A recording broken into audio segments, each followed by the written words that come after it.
Welcome everybody to the BCA Images from Science 3 presentation by Norm Barker and Michael Perez. In the spring of 2001, the Images from Science project was conceived over coffee by Professor Michael Perez and Professor Emeritus Andrew David Hazy. Designed to explore the reach of the then new World Wide Web, it invited worldwide image makers who work in science to be part of a juried exhibition celebrating the intrinsic beauty of the science image. October 12, 2002, the Images from Science 1 IFS exhibition opened in the William Harris Gallery in Rochester Institute of Technology. It contained 59 photographs. After its debut, it traveled to 22 venues in 7 countries. October 2008, Images from Science 2 premiered and used the procedures adopted in IFS 1. Images from Science 2 included 61 pieces and was exhibited in 13 venues before unfortunately being lost in shipping when going from the UK to the Netherlands in 2014. November 1st, 2019, Images from Science 3 opened at the RIT City Art Space in downtown Rochester, New York. In this presentation, Professor Michael Perez and Norm Barker will share the Images from Science 3's story. In particular, they will emphasize the interesting and new goals that were identified because of the advances in technology, and how that, more than ever in our culture, the lay public needs to appreciate the importance of science. Norm Barker is a professor of pathology and art as applied to medicine at the Johns Hopkins University School of Medicine. He is director of pathology, photography, and graphics laboratory at Johns Hopkins School of Medicine. Michael Perez is an award-winning photo educator, author, and science photographer. Michael is a professor of biomedical photographic communications at the Rochester Institute of Technology and teaches photomicrography, biomedical photography, and other related applications of photography investigating science. So we would like to welcome Michael and Norm to present. Thank you. Thank you, Adam. Thanks, Adam. So I appreciate everybody's interest in our story, and I'll share our screen so we can all watch our presentation. So this project started about 18 months ago, and it was a collaborative project between several individuals that are listed here, myself and Norman, colleagues from RIT, Ted Kinsman, Chris Jackson, and Bob Rose. In 2001, I had an idea with Andrew David Hazy that we were kind of trying to promote science photography. And some of you will recognize Jamie Hayden in the middle of this picture, and Stefan Larson, who was a judge, attended the event in Rochester in 2001. Did this project again in 2008. 7 or 8 years had elapsed and much had changed. And in this picture, you can see Jamie Hayden again, and you can see Norm Barker, who attended the opening in Rochester. Norm, maybe you'd like to share what happened and why we did it a third time. Well, that's a good question. Why now? Why now? And I think it's more important now than ever that people know about the beauty of science. And I think that was one of the goals that we set for this, is to get science and the information, the beauty of science, out to a lay audience, which I think we've done a fairly good job. Now, going back a little bit, this picture on your right, you probably recognize a few people here. There's Martin Scott and, of course, Howard Rasner in there on the far right. But I had the opportunity to go up to a fantastic conference, and I highly recommend it. Usually they do it every couple of years. It's held in Rochester, and RIT was the host. It was a 3-day meeting, Photo History, Photo Future. And the interesting thing about it was there were photographers, curators, historians, and it was an excellent program. And of course, RIT was an excellent host with several exhibits. We toured the George Eastman House. We got a chance to go down into the vaults. It was an excellent meeting.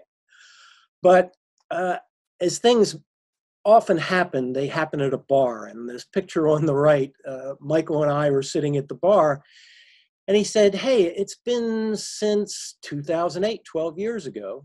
I got this idea. How about let's do images of science again? And I thought, boy, that sounds like it's going to be a lot of work. And he kind of twisted my arm, and I said, yeah, let's do it. I think it's a great idea. So a decade had passed since the 2008 editions, and in the current state of imaging and equipment, people make illustrations that look like photographs. Sometimes it's impossible to tell what was the device that produced things.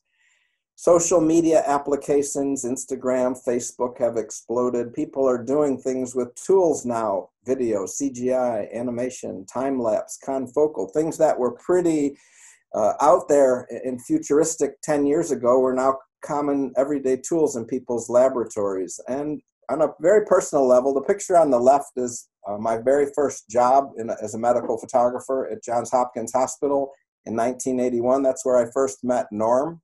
Both of us have had a very long and busy and exciting careers, and I thought, I'm sort of headed towards retirement at some point.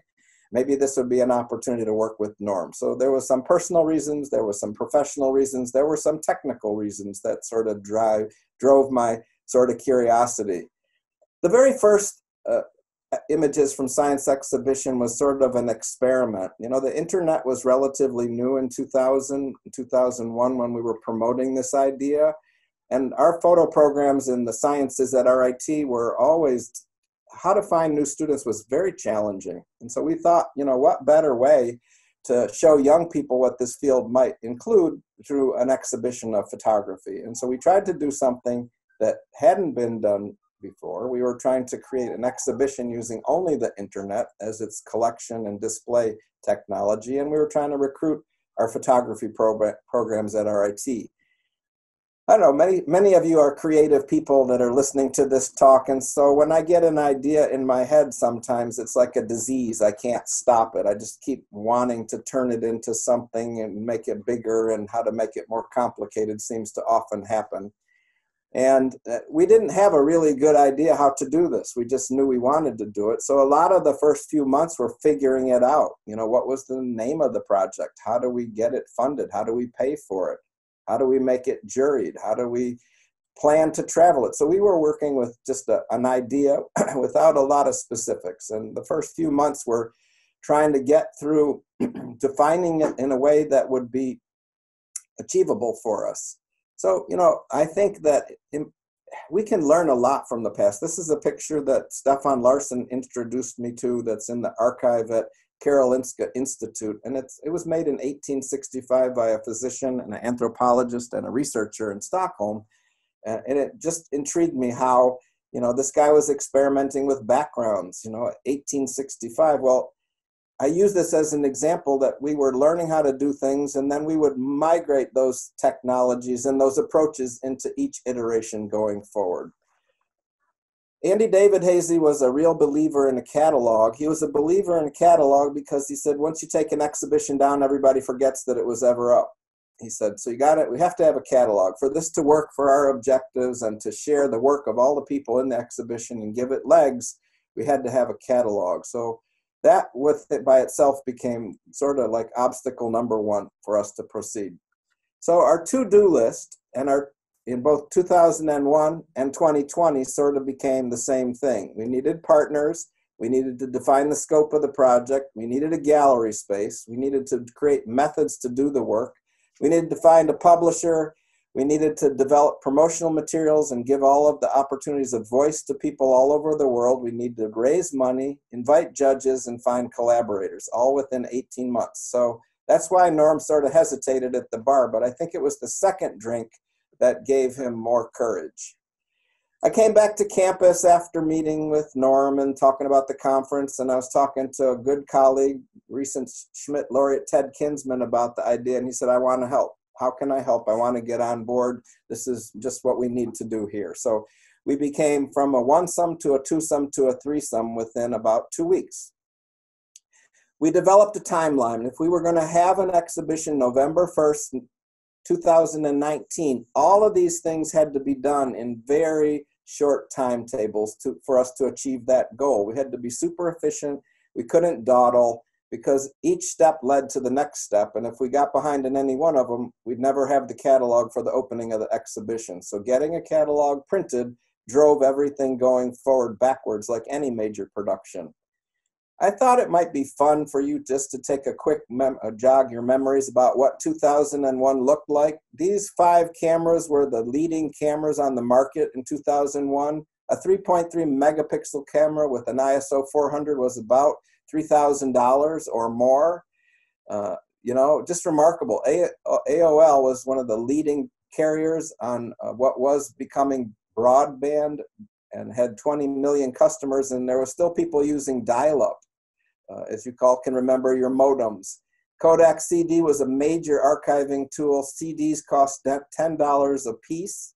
George Bush was president. An Apple G3 laptop or tower was about $5,500, and zip drives were the media of choice. Some of you might remember using those tools. And the click of death, right? You know, remember the click of death of your iOmega drive when you had your most important files on there and it would not mount.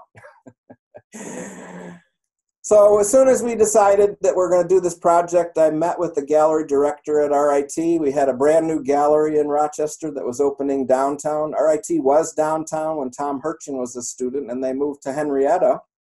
And so they're creating some spaces and resources in the city. So they opened a new gallery downtown on Main Street, and we got a date. So that was really huge. So we had some validation of our idea, and we had a space that was willing to exhibit it in the time frame that we wanted. And then we needed a publisher. Our book had been published by what was called the Cary Graphic Arts Collection. We didn't have a press 20 years ago at RIT. And so this became sort of an example of what a press could do for the university. Our project became sort of a test case for them. And then they became the RIT Graphic Arts Press, and then the RIT Press. So they accepted the opportunity to publish the 3rd catalog, approximately, I think I want to say it was June of 2018. Norm? Yeah, I think that's about right. So, as Michael said, it was a lot in a short period of time, but the key was, can you imagine showing up for the opening and not having the catalog? So that's why we met. And I don't know why we didn't meet by Zoom back then, but Zoom wasn't really that popular just several months ago. This pandemic has certainly changed things. But I will say one thing that is different about Images of Science 3 from the rest, Images of 2 and 1, and that is, I told Michael, one of the things we have to do is we have to include illustrations, we have to include animations, and most importantly, we have to include video. And we were back and forth, but everybody finally agreed that illustrations and the like had to be included, because that's how technology has changed in science, and animations, video, all that are constantly used. So one of the things we needed to do is, like I mentioned, have a very tight production schedule. Next, please. Which, as you can see, this is what we did in that 18-month period of time. Part of the problem, and I will say this to anybody who is submitting images to be shown in a gallery, exhibition, a contest, or whatever, I think that scientific images are unique because they need a story. A good scientific image is a good scientific story. And I'm always amazed that when people send images in, they send a sentence, or maybe 2 sentences if you're lucky. And I think it's really important, especially if you're trying to reach a lay audience, that you have a good explanation for what you're trying to say and why is this picture important. I, like probably many of you, I like going up and looking at a picture, and I always read legends, because many times you look at the picture, you don't know what's going on. What is this? This is beautiful. What is the explanation? How does this impact science? So I would encourage you, legends are important, and I think Michael would agree with that. But anyway, you can see just some of the steps, and everything was going on at the same time. Of course, the submission was a challenge. Michael will talk to you about that. And then, next slide. Michael? So, you know, to get a book produced in today's world, everybody's concerned about copyright infringement, ownership, distribution of digital content, protecting creators' rights, protecting the publisher's integrity. And so we worked with them to develop a permissions document. It was significantly different than the very first one we did, which kind of said, yes, I made the picture, you can publish it. This one has 6 paragraphs or 3 paragraphs, and several individuals who work for government contractors were unable to participate because the NIH wouldn't give them permission. They wouldn't sign the document that gave them permission to have the piece included. So unfortunately, some of the work that was juried to be in couldn't be included for permission. And that's why we had a press. You know, we wanted someone to manage these important steps in producing a catalog that will live on for decades, we hope. Part of our book, you know, we always like to make things more complicated, don't we? For all of you that are listening, don't you have a little idea and it grows into a bigger idea, or you make it more complicated? So we wanted to dedicate this to Leonard Nielsen. So we reached out to Leonard. Leonard was a very important science photographer for a long, long time. And we also wanted to include sort of a guest essay by some notable science photographer to, you know, we like to add legitimacy to this work that way. And we reached out to Felice Frankel, who penned a really beautiful piece for us that talked a little bit about why these pictures are made and the rationale and the philosophy behind making the pictures, so that there's a sort of a context to why science images exist. And a really dear friend and an extraordinary author, former curator of the Eastman Museum I work with here, offered to write our foreword. And I liked her first paragraph. She just talked about this whole notion that not many science publications talked about the role of the photographic process in their chronicling of history. So this publication, in some small way, hopefully, will tease out other opportunities for people in the future. Norm?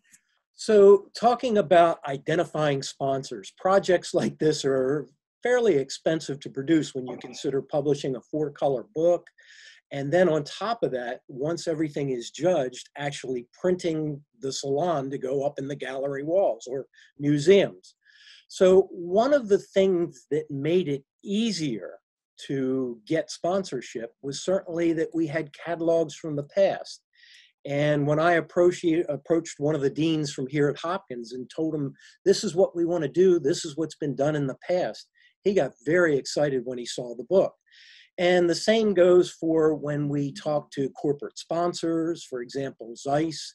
And we were very, very careful about, obviously, we couldn't approach both Zeiss and Olympus and Nikon. So we looked for one microscope manufacturer, as well as a couple other stock agencies, and even a camera store was a sponsor. And to be quite honest with you, and Michael might agree with this, I think if we kept going, we could have probably raised a lot more money, to be quite frank with you. But we had a really fairly tight deadline. Next, please. So by the fall of 2019, we raised $20,000, which was hopefully going to cover the printing for 80-some images, which was quite a bit. And Michael will show you a little bit of that later. But you can see some of the sponsors here. And I thank certainly the BioCommunications Association, as well as one of our sister organizations, the Association of Medical Illustrators, which several of their members were participants. And of course, RIT, Science Images. RIT Press was a sponsor, Service Photo. So Michael? So now we have an idea, we have a publisher, we have a gallery, and we have some money, but we have no images. So we needed to sort of develop a voice and a strategy to reach out to everybody. So we created a press release, and Norm created this beautiful poster, which was downloadable, and we created a website, and we just started blasting social media with the invitation to participate. So we started soliciting images around September 1st-ish, and the deadline for submission was going to close around mid-January so that we could build a judging website and then give judges 2 weeks to judge. So we had, again, this very compressed timetable to get images to this catalog for its all of the steps that it takes to produce a book. Without the content, without the captions, they couldn't design the book. So they were just sitting waiting for us to give them content. So we used all of the various social media outlets that you are well aware of. We also created the website with the downloadable prospectus to talk about the project and how to participate, and so that it had some kind of history. We used Instagram. All of us actively promoted it on different listservs. We promoted it on LinkedIn. So there was this constant stream of, oh, in case you forgot, there's another opportunity, because I'm sure many of you get opportunities to enter different organizations. We chose for this always from the onset, it was going to be free. You didn't have to pay to participate. You could submit a minimum of 4 pictures, anything you wanted that was science, but you had to have a caption. The science was the subject, was really the only criteria.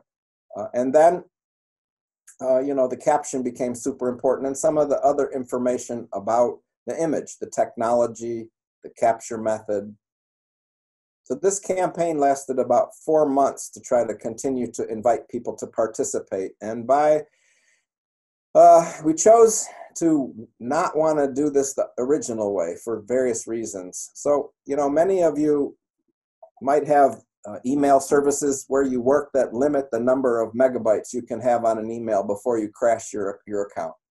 RIT is like that. And I know that sometimes I make files that could be in the neighborhood of 30 or 40 megabytes with layers and the like. So we needed to figure out a way to submit files and not by email.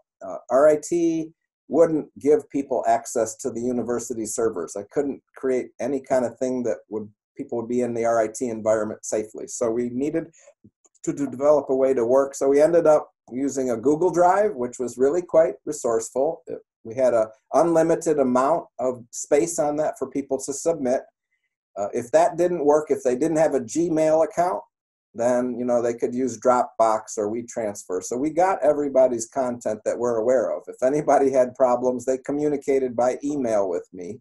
And receiving submissions was super easy for us, and we downloaded frequently. And the deadline was February the 10th. We used just a traditional kind of form that many of you that participate on Google Drive processes might have used. When we got to the first of the year, there was only 100 pictures. So we had this kind of panic. We had this moment. It was like, what are we going to do? So we went on the real blitz for promoting and ended up with a pretty significant number of entries.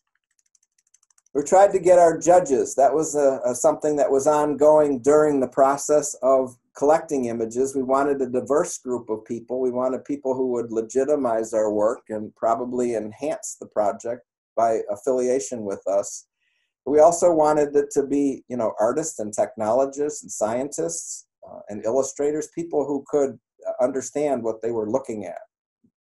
And so we achieved that goal by early fall. Paul Crompton, who's on the call, was one of our judges. Steve Gerard, I saw, was one of our judges from Science Source Images, and Stefan Larson. So we had really a wonderful and diverse group of individuals who work in all different disciplines, and it truly was an international panel. They all worked alone, and we were promoting. Sometimes I felt like, what was happening, because you'd send these emails, you'd make these posts online, and you don't know what's going on. If you don't see any return on the Google Drive, you don't know if people are even getting your information. So we wanted to have a judging system where the judges would not have to do too much manual work. We received 389 files, 131 people participated from 19 different countries. We were pretty excited about that. We really, truly had a worldwide submission. The judges got really very basic information. They had 75 votes that they could pick from the 389 files. So they would get to use 75 choices. They had one automatic choice, so they got to pick one that they loved, that they wanted to be sure was in the exhibition. We called it the judge's choice, and that they had to get their judging done by February the 28th. Again, to get these images, because we'd have 2 weeks to get them turned around and given to the press by mid-March. Otherwise, we wouldn't make our deadline.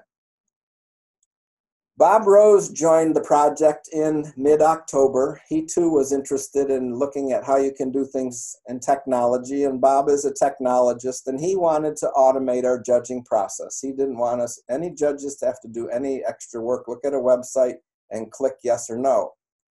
So he found this really great WordPress plugin, and he vigorously tested it, and we built a website for our judges. And he sent out the invitation with links, and then no one could get in. No one could get into the judging site. So that was problem one that he fixed. And the judges were eager to help.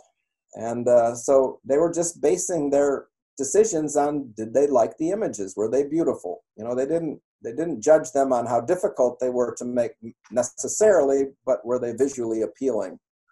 Well, if things can go wrong, they will go wrong. And that particular WordPress plugin didn't tally anybody's votes. So once one person voted, everything they did was gone and wiped out. And so the next person went on and there was no information. It didn't retain it. Even though it did in testing, it didn't in process. So Bob created Adobe PDFs, contact sheets of 389 files with unique IDs so that the judges didn't know whose pictures they were looking at. And then they got a spreadsheet with also unique IDs, and then they could distribute their 75 votes using this little form that Bob created for us, which it worked in the end, but as I say, it was a bit of a hiccup. At the end of the judging, all 7 judges participated. 82 pieces received 3 votes. So that was the threshold. If a piece received 3 votes, it made the cut and was going to be in the exhibition. We had hoped to get 75 pieces. We ended up with 82 that got 3 votes. There was 71 different individuals whose work was identified. So some people got a couple pieces in, and people participated from 15 different countries. So now, over the summer, we're building the exhibition itself. And so we needed someone who was going to assist us with designing the print exhibition and designing the website. He had a production schedule of May to August because that's when he was free and could do the work. And so he worked through this process of designing the print panels. We used the edited copy from the catalog because we paid for a professional copy editor to facilitate that process. And Norm and I and Ted and others did image preparation to convert them all to CMYK and things of that nature. And then we did proofing and all that type of stuff over the summer. The print exhibition was printed in RGB at RIT, and the catalog was printed offset lithography in North Carolina. I want you to meet Chris Jackson virtually. Chris was our designer. Chris is our associate dean, a really quiet guy. The picture on the right was taken at the exhibition. I think it was the only Chris Jackson sighting anybody had during the whole event. He's super, he's quiet and does his work. He's authored 6 different books, 5 of which you see here. Super talented guy. And so he worked with this process of designing our panels. We used a digital, it's not a digital printer. It's a photographic printer that uses lasers and RA4 C41 paper. And so we picked our paper, we created a profile, and made lots of tests over the summer to make 20 by 24 photographic exhibitions. We used a luster paper service. We put it on gator board that had a anti-moisture backing to it. We laminated it with a semi-matte for protection for fingerprints and damage. And we used this really nifty plastic molding around the gator board so that if these fall off the wall, they don't get damaged. So this molding, and each panel weighs less than ½ pound. They're super light, they're super durable, and this molding is brilliant. I think it's about 4 cents a foot. And it adds a really nice finished look to the piece when it's up on the wall in the gallery or museum. So they produced these panels for us. The photo students that work in our lab produced, there's about 95 panels, including text and sponsor pieces. And they created all of these types of panels. They put them in plastic bags, anti-static bags, and we labeled each bag with a little ID so that for inventory control, nobody has to know anything. They just put the same print in the same bag because we're hoping this exhibition is going to travel as the other two have. And there's the 7 boxes of it on its way to Baltimore, which we'll talk a little bit more about. So we wanted video, and streaming video is a little more complicated than creating just a basic website. So we reached out and created Vimeo sites for our videos that were accepted. We're going to share some videos, 3 of them in total. If they don't play well where you are, which is a possibility, the URLs are in the chat room on the Vimeo site, and the Images from Science website also has a link to the, I think there's 8 videos that were selected. So we'll look at this video. We're going to let it play. Norm or Adam, tell me if the audio is still good for you guys, please. Okay.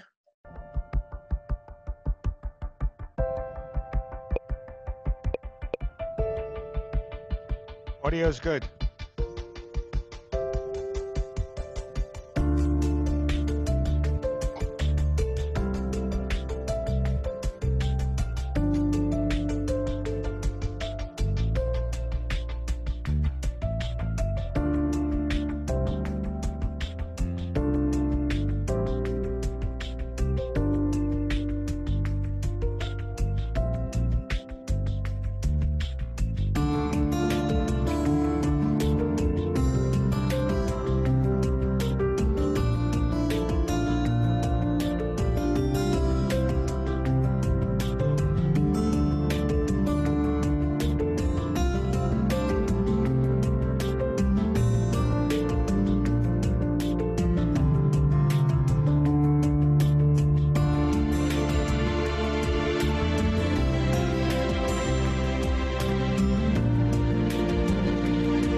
Can see those videos on the website if you're interested. Norm, you want to talk a little bit about our book production? Sure.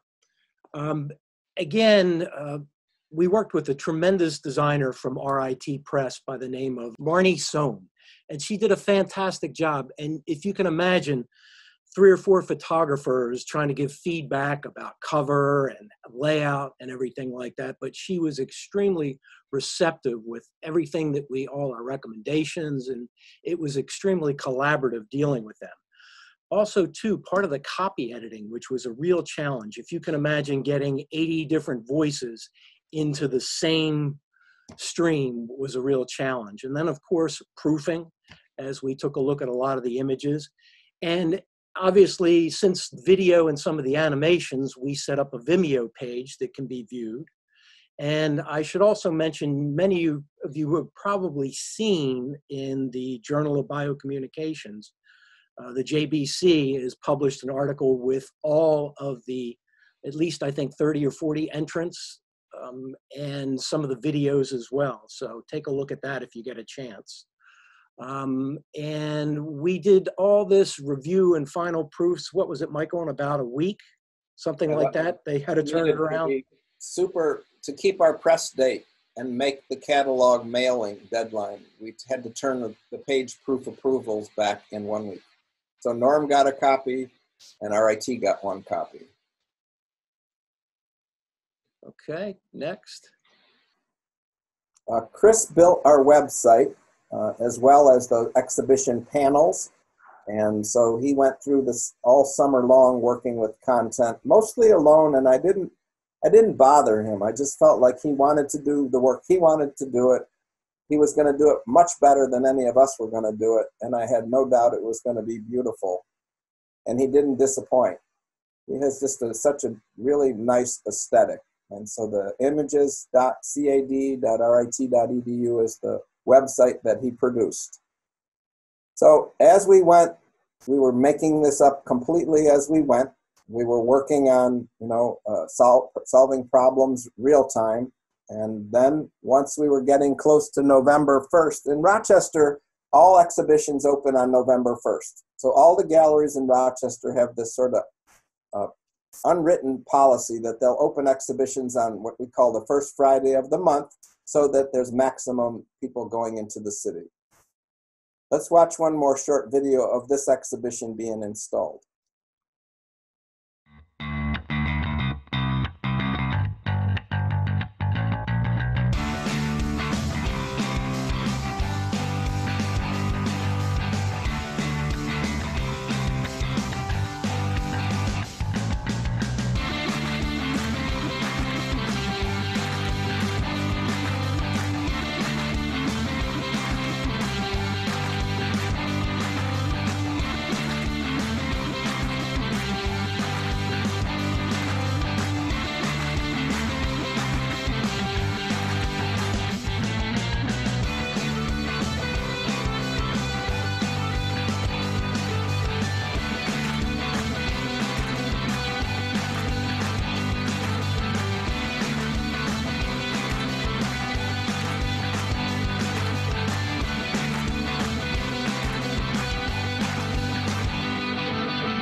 And so the weekend arrived, and we had about 5 people from Europe. We had a whole bunch of people from the US attend our gallery, which was so exciting to see it unfold and so alive. We had approximately 400 people attend the 3-hour event that evening. Friday, we spent the afternoon in the technology vault and the image collection at the Eastman Museum. Had private viewing of Weybridge prints and some jelly photomicrographs and the technology vault collection. And then the opening occurred. Our dean gave a very nice presentation about the importance of the gallery and everybody's attendance, and we had a really wonderful time. Which, Michael, can I add that? Could you go back to that last picture? This gallery was absolutely fabulous. I mean, in my estimation, it was world-class in terms of the way it had movable panels. And also in there, they had 5 different video projectors so that you would be walking around looking at a still image. You'd go around a corner and there was a projection of some of the videos. And then on the outside, there we are taking a look at, and I believe it was a newly installed 96-inch video monitor, which is just extremely impressive as you walk by on the street. Just wanted to make that comment, Michael. There's Steve and Ted. We had a ball. It was such a fun, exciting evening for people. Paul Crompton attended as well. There's the back of Haken from Stockholm. They were watching a video on the left.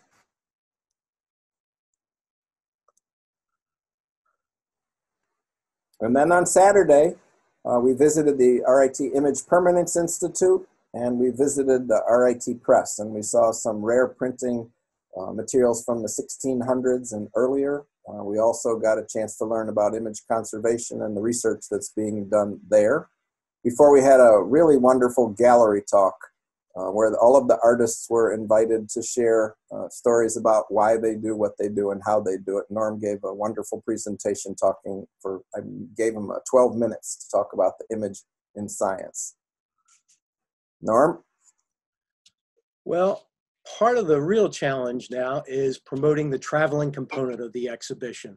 And the fellow in the middle there is John Asp, who I believe, Michael, correct me if I'm wrong, but he's head of all the galleries at RIT. And I know they have several on downtown, on campus, but he was first class. He was a pleasure to deal with, extremely knowledgeable. And he moderated the Saturday session. And he was just asked excellent questions and just did a really nice job. So the images from Science 1, as Adam shared, went to 59, contained 59 photographs, traveled to 22 places, 7 countries, and we retired it in 2007. Images from Science 2 debuted in 2001, had 61 photographs and went to 13 venues before being lost. So this one, its very first stop was Baltimore and at Johns Hopkins. So it came to Baltimore, and the opening was on, I think, January 28th, something like that or whatever. And we had, over the couple hours, it was about 400 people that came through. But I got to tell you that Johns Hopkins is not the place you want to come if you're interested in the arts. It's not like an RIT. People come to Johns Hopkins, they come to the undergraduate because they either want to be engineers or go into medicine or science. So there really is no gallery space to show photographs, which is a real problem. There is one place, however, and it is on the medical campus, and it's called Turner Auditorium. And it's an auditorium that seats about 1,000 people. So what we wanted to do is to actually put on a program for the opening where we had several speakers, one from the dean of the Peabody School of Music, and we had live music, and each one of these presenters gave a 5 to 7 minute talk about, there's a really popular thing right now that art and science and healing, the healing of art in medicine. So that's a real big thing. And there's research going on at Hopkins and many other places where they'll actually put people, musicians, into MRI scanners while they're playing their instrument and looking at brain patterns and really figuring out the positive effects of music and art in the healing process. So we had live music there. And of course, it always helps if you have a good bar with a lot of wine for an opening. Next. So you can see some of the spaces here, and I believe up on the upper left, that's a Chip Hedgecock photograph of a beautiful snake. But all things considered, the exhibit went off fairly well. Had a lot of the docs come through looking at things, and I think it was a fairly well done, classy event. Like I said, about 400 people came through. And this is, I got to tell you the story, while I was putting together the program for this and dealing with a couple of the deans and invited speakers, one of the speakers told me, she said, I had this fellow who's visiting with me just for the day, and he saw the exhibit and he'd like to do something. I said, well, what does he want to do? She said, well, his name is actually Fred Johnson, and he's a world recognized jazz artist. And she said, well, he just wants to do something. He might do a dance. I'm not quite sure yet. I said, well, yeah, we'd be glad to have him. So he was the last speaker. So let's try to roll this video and see what he has to say. Our journey with science, so research can help people understand that it would be enough just to entertain, but there's something deep inside of us that allows us to hear a chirping bird and have it move our hearts. And so we're honored to be a part of this journey of art and science, so that we can know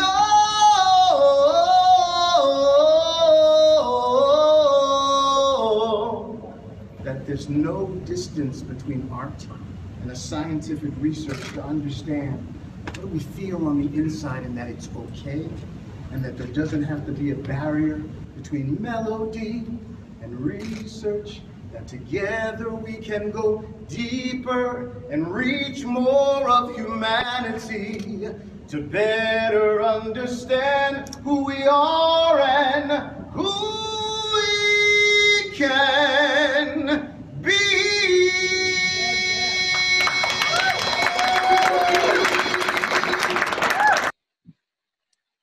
Next, the unusual thing about his presentation, when he got up, they introduced him, he stepped up to the podium and just stood there, which seemed like an eternity, looking out at the crowd. And then he just broke out into this song, which just surprised everyone.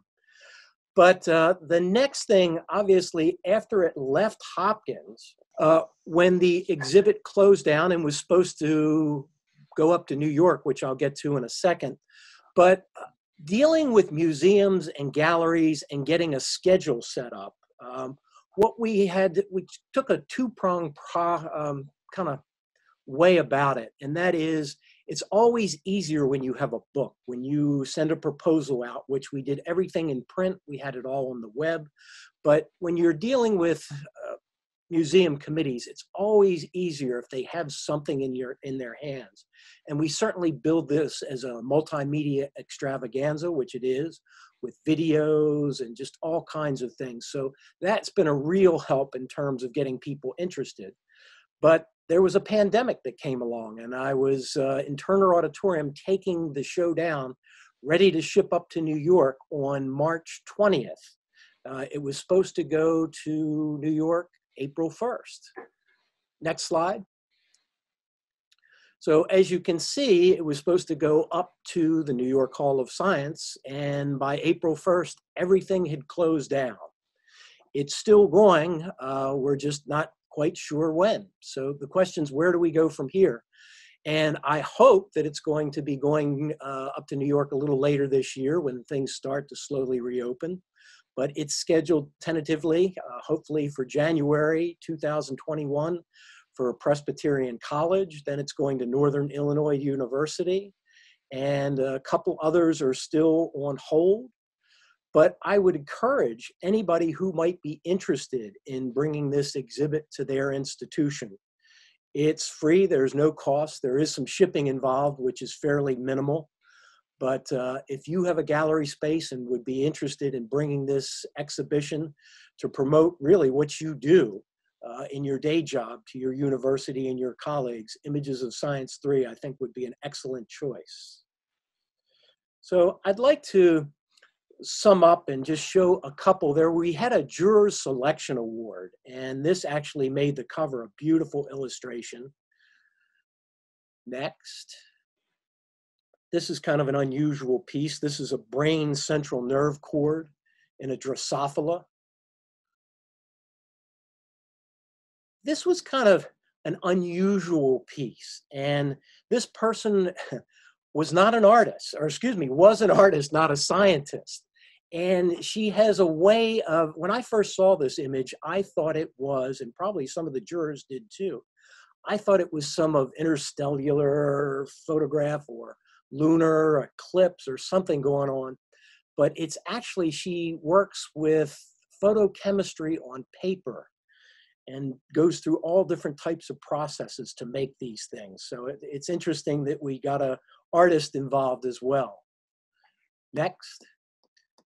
This is a beautiful illustration by Jen Fairman, who's here at Hopkins. And it all talks about the process of CRISPR and gene cutting and sequencing. It's just an absolute beautiful piece. And I mentioned earlier about the importance of, obviously you can't see this, but the importance of telling the story of what goes on so that the lay audience can read and figure out and know about science. And this certainly did that. Next. This is just a beautiful photomicrograph. I believe this is soap bubbles, if my memory serves correctly. Is that right, Michael? This is soap bubbles? Air bubbles in a tea bag. Okay, okay. Close enough. So I encourage everybody to actually, you can go on the website, which is listed there above, to take a look at the full exhibit and see all the videos. And we really had planned on giving this talk, and we're kind of sorry we didn't see everybody at Santa Fe back in May, which would have been much preferable to a Zoom talk. But I'd just like to open it up. Michael, did you have anything else? And then we can probably open it up to some questions.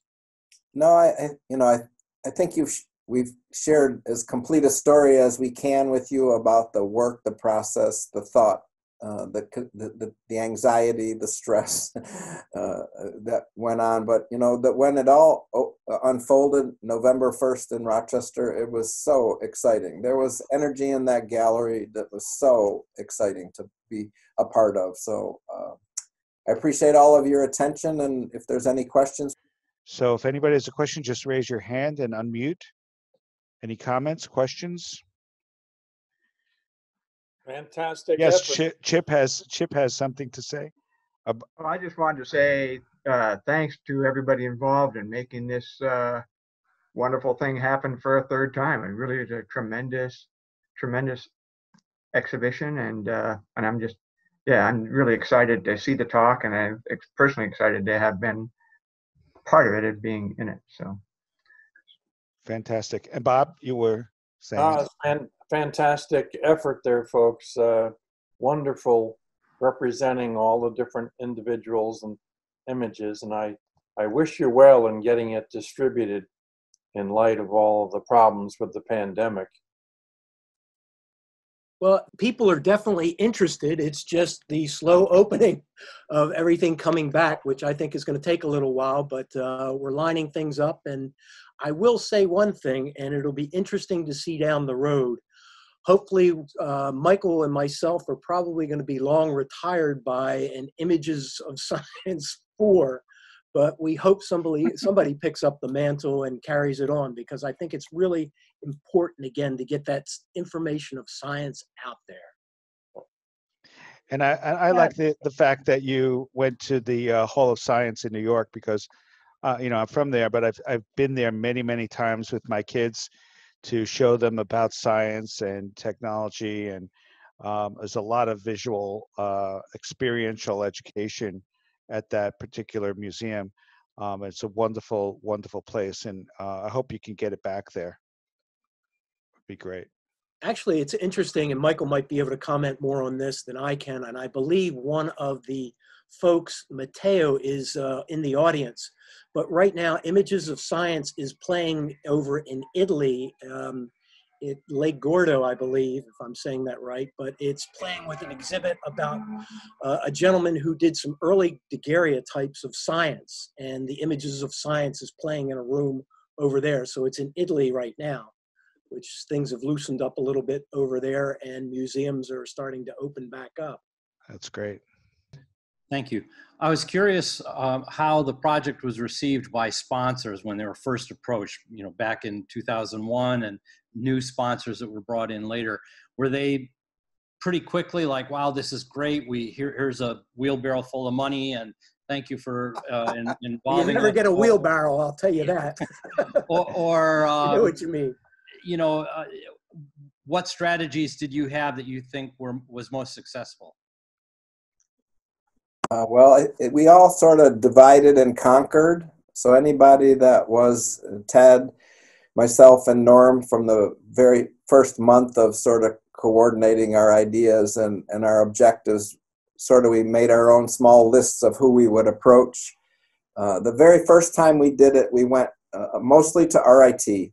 We went to the College of Science because we were in a different college, and we went to the president and asked for a little money here, and we went to Zeiss, who I had been working quite closely with at that time, and I was working with the Nielsen Foundation, so I asked them for a little money.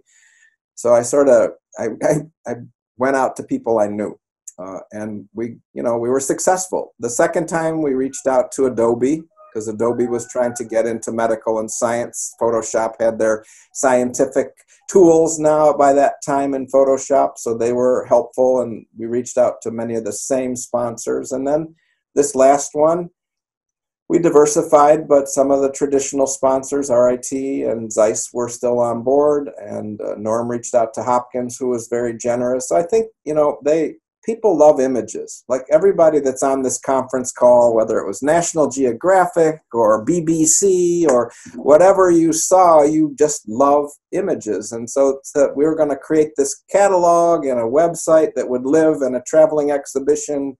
Everybody felt like that was an important thing to do, and it would preserve. And, with STEM education being such an important goal for society, how can you go wrong? Because this catalog ends up sometimes in high schools. It goes places. You don't know where and how all of the time. So the exposure was good. So almost everybody we approached was willing to contribute what they felt comfortable with. And with that many sponsors, we reached $20,000 in about 6 months.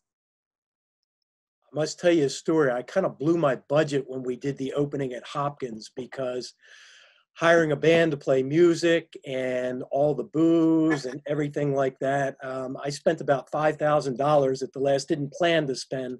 Luckily, the alumni office came in at the last second and said, we'll help you out. But big projects, you got to think big, and they take lots of money. So you can't think small. And that's why we've approached a lot of first-class museums and everything like that that are interested. So it's just getting it out there and getting the word out. So you're saying you should have also gotten a sponsorship from a winery. That would have been good. So I have a question, guys.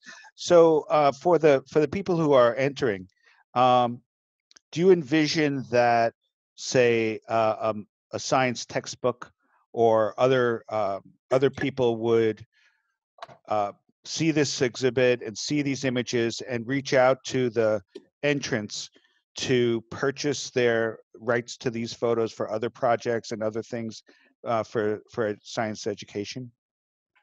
Is that something that has happened, or is it something that you would encourage to happen, type of thing?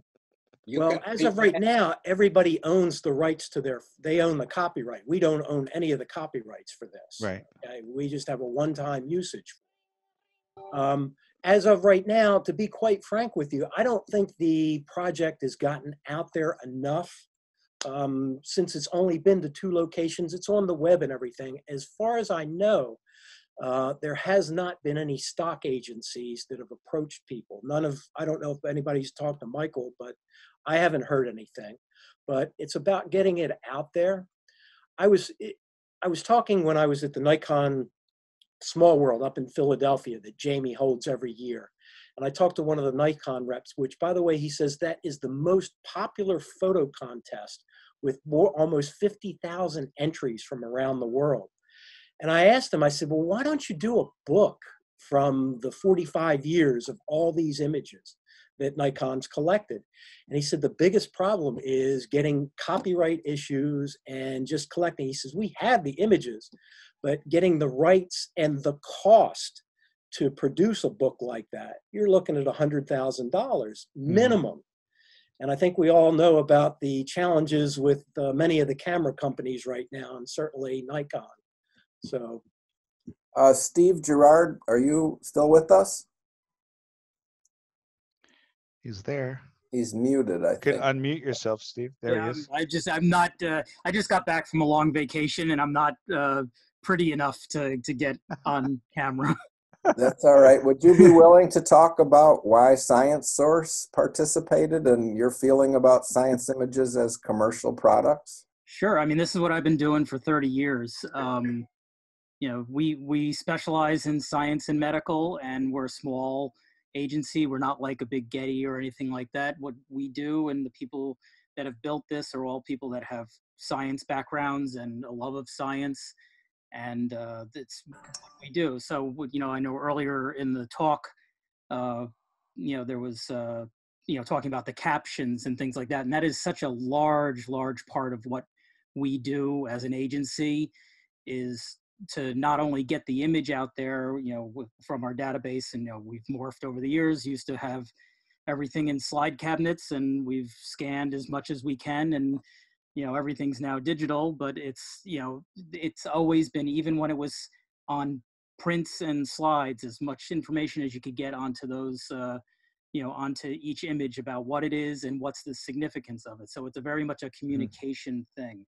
So I've had, you know, from this, I mean, I got interested in this. I've represent TED. So you know, you know, I've always had a connection there, and, you know, he contacted me about my interest and whether I'd be interested in being a judge. And, you know, it was, of course, for me, what I've done for a long time, you know, it was really exciting. You know, so you know, that's, you know, that's where I came into this, and, you know, I just love seeing everything. I love being a part of it. Gotcha. So there are opportunities. There could be opportunities if the exhibition goes further. Yeah, oh, definitely. I mean, Some people I've see had a it. don't say if, it's going further. No, I mean, if there are It's definitely opportunities. going further. Yeah. Yeah. I mean, there's always the aspect of, you know, we, you know, as an agent, you know, the photographer, the artist, the communicator has to be, you know, really involved. And, you know, as an agency, you can't represent like a 1 or 2 photo situation. But if someone is out there and is able to not only have this what they've produced here, but have more material that they think is marketable, that's certainly I think maybe as a group, if there's a way to and I could talk to Michael at some point, or to anyone who wants to talk about like how to maybe get this all put together in a way that it can be made available in a way like that. I mean, usually if it's through a contest like this, I don't know what the wording was on the what you're allowed to distribute and everything, but like if people are interested, I'm here, and I can certainly talk to anyone who wants to talk about what the opportunities are.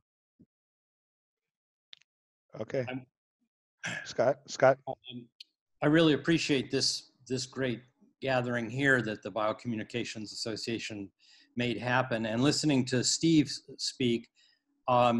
Is this could Steve perhaps do a webinar through BCA about repositioning our photographs for stock sales and things like that? I'd be fascinated to know what kind of buyers you have, corporate offices using art photographs on the walls, or whatever other uses there are.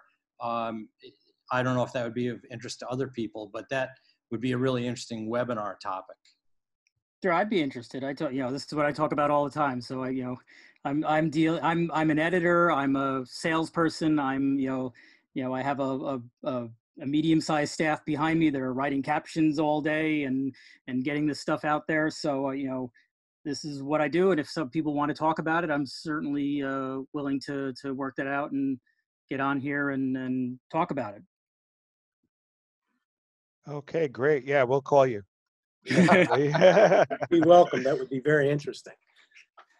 So, Michael and Norm, want to wrap it up? It's almost 6:07 on the East Coast here. Well, so thank you for giving us the opportunity to share our May talk in July. And for all of your interest, I know Jamie has been in the project since the very first time. He's a 3-timer, and I see Chip is here. He's been in the exhibition 3 times.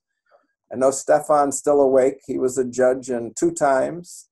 And looking across who else is, I think, Vance from Canada. I never met you, but now I see you're listening here. You make some beautiful pictures. So thank you all for listening to our story. Norm will be the last time he and I ever have a drink together, I'm sure, because he'll never want to do this again. But you got to break some eggs to bake a cake. You just do. Thank you all so much. let's all unmute and give him a nice round of applause. Yeah, you can unmute yourselves. Yay! Thank you. Yes, thank you very much. That was great. Thank you, guys. It was really good. Mm-hmm. Thanks. Okay. Thank you. Mm-hmm. I'm going to stop recording now. So there we go.